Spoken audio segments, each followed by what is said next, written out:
Hi, my name is Caleb Armstrong, and in this vlog I'm going to attempt to define what is appropriate political activism.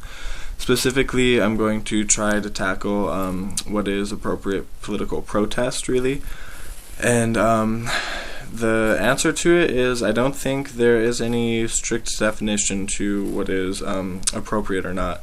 I think that when it comes to protests, they are all very, very situational, and any number of things could be right or could be wrong at the same time.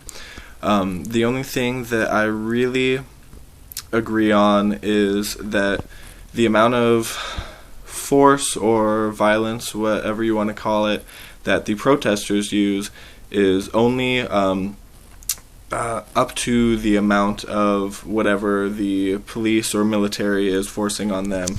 So if the police are for example, just, doing blockades and trying to keep everyone safe, and the protesters start being violent, that is obviously inappropriate. But if they are being attacked, if the protesters are being attacked by the police, I believe that it is very appropriate for them to take control of the situation and to not just get walked on by their oppressors.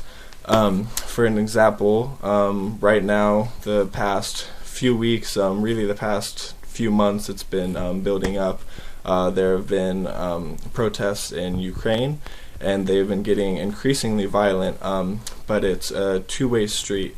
Obviously, the police and military force there has been excessively violent on the protesters, but in return, the protesters have been very violent towards them. But as much as it's not, obviously violence isn't a good thing, I believe that it's appropriate for them to fight back like that, because if a large group of protesters trying to get a point across just lets police or military walk all over them, jail them and kill them, they're obviously not going to, all of their efforts have been wasted pretty much. So I think that at a general level, appropriate political activism in protest is using only up to the same amount of violence that people are showing to you, and hopefully being nonviolent, but when things become bad, you have to as well.